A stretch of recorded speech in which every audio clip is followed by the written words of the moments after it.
Hi, I'm Ryan Scott, And I'm Samantha Ariel. and welcome to our Clef podcast. Here, approximately once a week, we will discuss a new classical music composer. We will always begin with a short biography about their lives and what contributions they made to musical society, following with a review of some of their more famous pieces. Along with an audio sample, if available, we will also discuss where these pieces have been used in media throughout the ages. Antonio Vivaldi was an Italian opera and concerto writer, though I'm sure he's written other types of pieces, who was born in Venice on March 4th, 1678. He lived in a poor family and was forced to become a priest so he could get his schooling for free. Now, a quick fact here before we move on. Vivaldi had bright red hair, and when he was ordained as a priest, he was actually called the Red Priest because of it. Back to the biography. Within a year of becoming a priest, in 1703, he could no longer do so because of a physical illness, which was actually just asthma. He worked much of his life at the Ospedale della Pieta, an orphanage for girls. Vivaldi started to work there in 1703, right after he stopped being a priest and became a violin teacher there.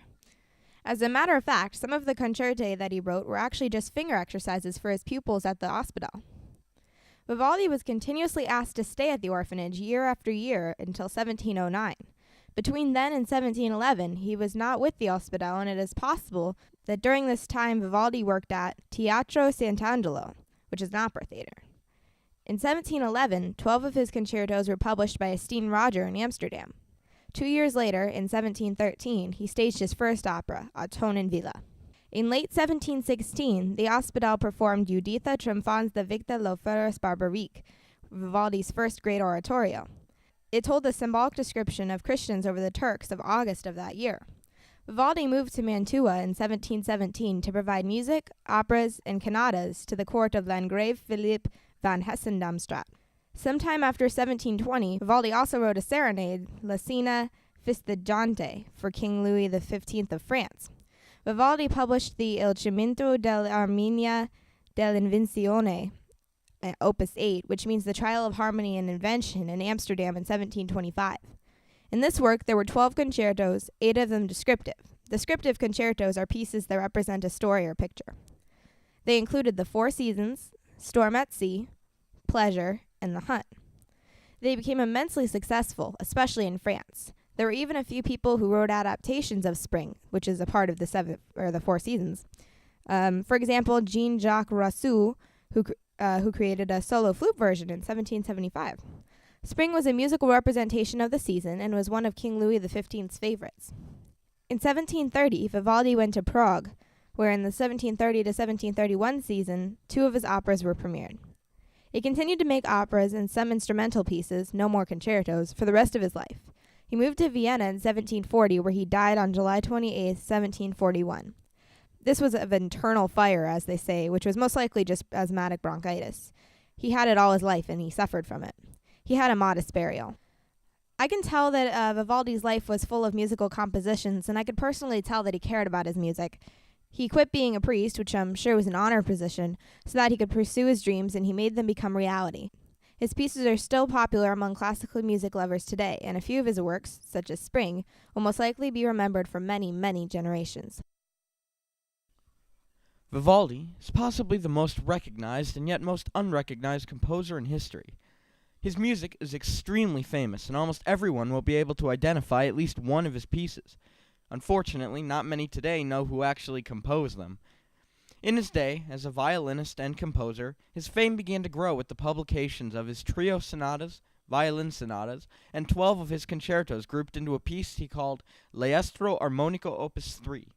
They were so successful that Johann Sebastian Bach himself transposed 5 of those concertos for keyboard. The musical style he used most often was the ritornello form. Basically, ritornello is the style in which the main melody is played by the whole orchestra, followed by just the solo instrument taking over while the orchestra backs it up with chordal harmony. The process repeats until the soloist runs out of variations.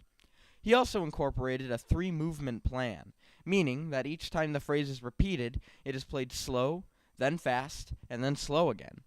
These methods of writing music became a model for many other composers of his day. His most famous composition is possibly The Four Seasons. All 4 of the movements, 1 for each season, are written using ritornello. Each piece is made to imitate the seasons, which he achieved brilliantly and will be played in a moment. In conclusion, by his death, he had written over 550 concertos, all for different instruments and orchestral arrangements. He wrote an abundance of vocal works as well, chiefly for the Paeta girls, using a vigorous style in which the influence of his concertos is often heard. And now, we will play a clip from each of his four seasons movements, beginning with spring.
All right, and that's the Four Seasons by Antonio Vivaldi. I like them much better than our last composer's work. I think they vary a little bit more, and I like how they really do represent the seasons. And, my favorite season is winter, and I have to say that my favorite piece is also winter, so that's always a good sign. I like how it gets louder and softer and at different points, and I thought this was really good. I really liked these pieces. What do you think? I really liked all four of them. I saw that they had a lot of variation to them, and two of them, it was kind of cool because he paired the two.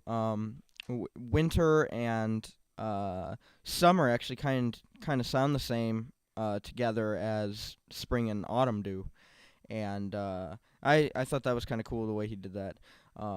I think my favorite movement was the autumn movement. It had this kind of staccato to it that was really upbeat and lively, which matches autumn pretty good. And if you hear, you can pretty much, without even telling you what season is playing, you'd be able to tell what season he's trying to mimic and imitate. And so yeah, I thought all four were really good. I also kind of noticed that spring, there's one part in spring that you always hear all the time, and I find it sad that, Vivaldi isn't recognized for writing that piece, and a lot of people don't know who wrote it. And as for media throughout the ages, spring has been used many, many times in car commercials and automobile commercials. Toyota and Honda have both used them, and you also hear them a lot of times in actual hotels and stuff. They play a lot of Vivaldi's works in there, and even the Four Seasons Hotel was named after this piece, and they also play their music, Vivaldi's music, a lot in there too. So yeah. All right. So I'd like to thank you for joining us at today's Clef podcast about Antonio Vivaldi. And stay tuned next time for a review on Johann Sebastian Bach. I hope to see you there.